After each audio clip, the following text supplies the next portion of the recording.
Muslim ಮುಖಂಡರಾಗಿದ್ದಂತಹ Zameer Ahmed ಈಗ ಅಹಿಂದ ನಾಯಕರಾಗಿ ಬದಲಾಗಿಬಿಟ್ಟಿದ್ದಾರೆ. ಕರ್ನಾಟಕದ ಅತಿ ದೊಡ್ಡ ಸೆಕ್ಯುಲರ್ ರಾಜಕಾರಣಿ ಅಂತ ಬಿಂಬಿಸುವಂತ ಒಂದು ಪ್ರಯತ್ನ ನಡೀತಾ ಇದೆ. ಜಮೀರ್ ಅಹಮದ್ ಅವರಿಗೆ ಸಚಿವ ಸ್ಥಾನ ಸಿಗಬೇಕು ಅಂತ ಘೋಷಣೆ ಕೂಗ್ತಾ ಇದ್ದಾರೆ.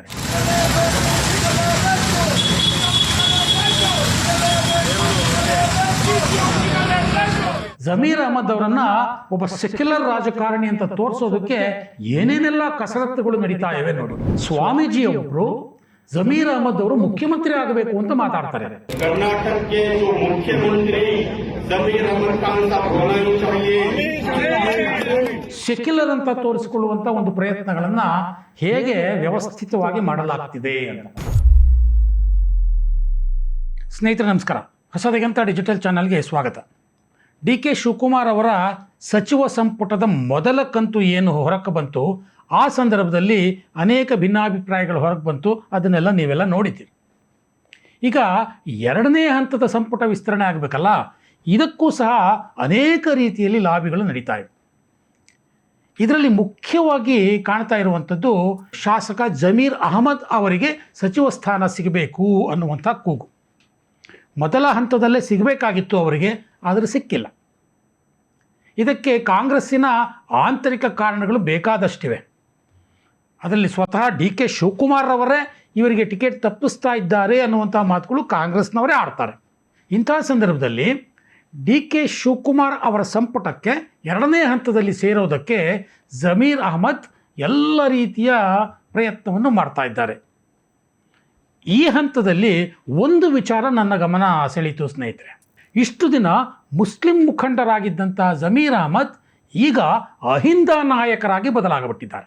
ಇದು ನಿಜಕ್ಕೂ ಆಶ್ಚರ್ಯದ ಸಂಗತಿ. ದಾವಣಗೆರೆ ಉಪಚುನಾವಣೆಯ ಸಂದರ್ಭದಲ್ಲಿ ಮುಸ್ಲಿಂ ಮುಖಂಡನಾಗಿ ಗುರುತಿಸಿಕೊಂಡಂತಹ ಜಮೀರ್ ಅಹಮದ್ ಆ ಉಪಚುನಾವಣೆಯ ಸಂದರ್ಭದಲ್ಲಿ ಕಾಂಗ್ರೆಸ್ ಪಕ್ಷಕ್ಕಿಂತ ಜಮೀರ್ ಅಹಮದ್ ಅವರಿಗೆ ಧರ್ಮವೇ ಮುಖ್ಯ ಅಂತ ಅವರ ಅನೇಕ ಅನುಯಾಯಿಗಳು ಟಿ ವಿ ಡಿಬೇಟ್ನಲ್ಲಿ ಕೂತ್ಕೊಂಡು ಹೇಳಿದ್ದನ್ನು ನೀವೆಲ್ಲ ನೋಡಿದ್ದೀರಿ. ಆಡಿಯೋ ಒಂದು ರಿಲೀಸ್ ಆಯಿತು, ಲೀಕ್ ಆಯಿತು. ಅದರಲ್ಲಿ ಜಮೀರ್ ಅಹಮದ್ ಏನೇನೆಲ್ಲ ಮಾತುಗಳನ್ನು ಆಡಿದರು ಕಾಂಗ್ರೆಸ್ ಪಕ್ಷದ ಅಭ್ಯರ್ಥಿಯನ್ನು ಸೋಲಿಸಲಿಕ್ಕೆ. ಆಗ ಅವರಿಗೆ ಮುಸ್ಲಿಂ ಧರ್ಮವೇ ಮುಖ್ಯ ಆಗಿತ್ತು. ಈಗ ಸಚಿವ ಸ್ಥಾನ ಸಿಗಬೇಕಲ್ವಾ, ಈಗ ದಿಢೀರಂತ ಜಮೀರ್ ಅಹಮದ್ ಅಹಿಂದ ನಾಯಕರಾಗಿಬಿಟ್ಟಿದ್ದಾರೆ. ಅವರ ಪರವಾಗಿ ನಡೆದ ಪ್ರತಿಭಟನೆಯನ್ನು ಒಂದ್ಸಲಿ ನೋಡ್ಕೊಂಡು ಬನ್ನಿ.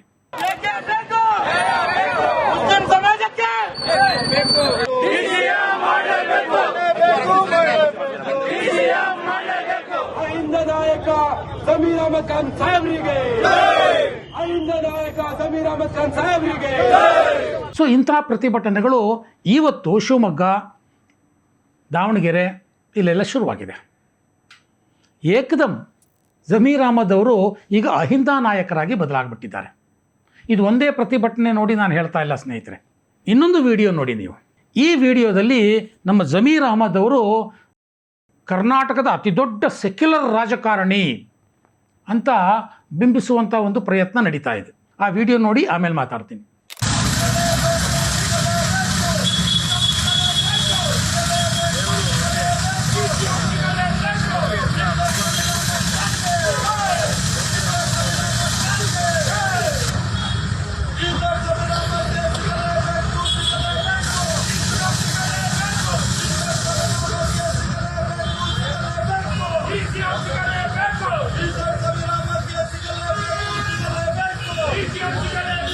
ನೋಡಿದ್ರಲ್ಲ, ಆಂಜನೇಯನ ವಿಗ್ರಹದ ಮೇಲೆ ನಿಂತು ಜಮೀರ್ ಅಹಮದ್ ಅವರಿಗೆ ಸಚಿವ ಸ್ಥಾನ ಸಿಗಬೇಕು ಅಂತ ಘೋಷಣೆ ಕೂಗ್ತಾ ಇದ್ದಾರೆ. ಅರೆ, ಜಮೀರ್ ಅಹಮದ್ ಅವರಿಗೂ ಆಂಜನೇಯನಿಗೂ ಏನ್ರಿ ಸಂಬಂಧ? ಇದು ಯಾವ ಸೀಮೆಯ ಜಾತ್ಯತೀತತೆ?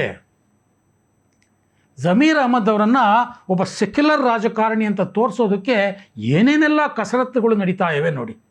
ಮುಸ್ಲಿಂ ಮುಖಂಡರಾಗಿದ್ದವರು ಹೇಗೆ ಜಾತ್ಯತೀತ ನಾಯಕರಾಗಿ ಬದಲಾಗ್ತಾರೆ ಕಾಲಕಾಲಕ್ಕೆ ಅನ್ನೋದು ಈ ಒಂದು ಘಟನೆಯಿಂದ ಗೊತ್ತಾಗುತ್ತೆ.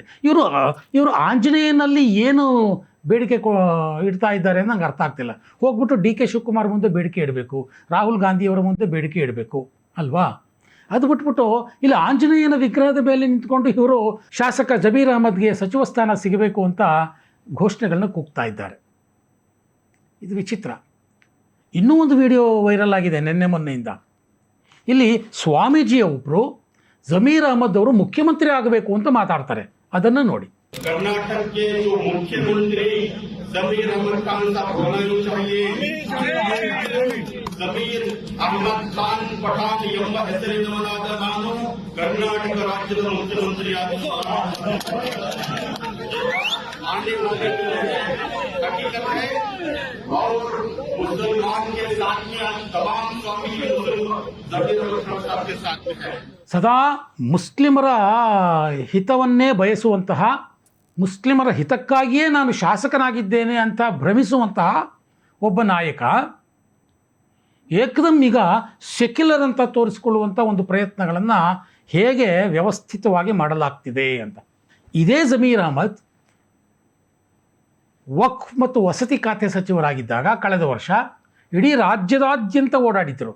ರಾತ್ರೋರಾತ್ರಿ ರೈತರ ಜಮೀನುಗಳು, ಹಿಂದೂಗಳ ಮಠಗಳು ರಾತ್ರೋರಾತ್ರಿ ವಕ್ಫ್ ಹೆಸರಿಗೆ ಬಂದ್ಬಿಡ್ತು. ಅವರ ಪಹಣಿ ಪತ್ರದಲ್ಲಿ ವಕ್ಫ್ ಹೆಸರು ಕಾಣಿಸ್ಕೊಂಡ್ಬಿಡ್ತು. ಆಗ ಜಮೀರ್ ಅಹಮದ್ ರಾಜ್ಯದಾದ್ಯಂತ 2-3 ಸಲ ಟೂರ್ ಮಾಡಿದರು, ಬೆಂಗಳೂರಿಂದ ಬೀದರ್ವರೆಗೆ. ಏನು ವಕ್ಫ್ ಟ್ರಿಬ್ಯುನಲ್ಗಳನ್ನು ಬಹಿರಂಗವಾಗಿ ನಡೆಸೋದು ಇವರೇ. ಅಲ್ಲಿನ ವಕ್ಫ್ ಅಧಿಕಾರಿಗಳಿಗೆ ಬೆದರಿಕೆ ಹಾಕೋದು, ಧಮಕಿ ಹಾಕೋದು, ಇನ್ನೊಂದು ವಾರದಲ್ಲಿ ಎಲ್ಲ ವಕ್ಫ್ ಆಸ್ತಿಗಳು ಬಂದುಬಿಡ್ಬೇಕು ವಕ್ಫ್ಗೆ ಅಂತ. ಪಾಪ ರೈತರು, ಬಡವರು, ಕೂಲಿ ಕಾರ್ಮಿಕರು, ಅವ್ರ ಜಮೀನುಗಳು ಏನಾಗುತ್ತೆ ಅನ್ನುವಂಥ ಯೋಚನೆಯೂ ಆಗ ಅವ್ರಿಗಿರಲಿಲ್ಲ. ಆಗ ಇವರಿಗೆ ಸೆಕ್ಯುಲರಿಸಮ್ ಜ್ಞಾಪಕಕ್ಕೆ ಬರಲಿಲ್ಲ. ಆಗ ಅಹಿಂದ ಇವರು ಯಾರಿಗೂ ಜ್ಞಾಪಕಕ್ಕೆ ಬರಲಿಲ್ಲ. ಒಂದು ಸ್ಟೇಜ್ ಮೇಲೆ ನಿಂತ್ಕೊಂಡು ಹೇಳಿದರು ಜಮೀರ್ ಅಹಮದ್, ನಮ್ಮ ವಕ್ಫ್ ಆಸ್ತಿಗಳನ್ನು ರಕ್ಷಣೆ ಮಾಡಬೇಕು, ಎಲ್ಲೆಲ್ಲಿ ವಕ್ಫ್ ಆಸ್ತಿಗಳಿದೆಯೋ ಅಲ್ಲಿಗೆಲ್ಲ ಹಸಿರು ಬಣ್ಣ ಬಳಿದ್ಬಿಡಿ, ಯಾವ ಸೈತಾನ್ ಕೂಡ ಏನೂ ಮಾಡೋಕ್ಕಾಗಲ್ಲ ಅನ್ನುವಂಥ ಭಾಷಣವನ್ನು ಕೂಡ ಮಾಡಿದರು ಜಮೀರ್ ಅಹಮದ್. ಆಗ ಅವರಿಗೆ ಸೆಕ್ಯುಲರಿಸಮ್ ಕಾಣಲೇ ಇಲ್ಲ.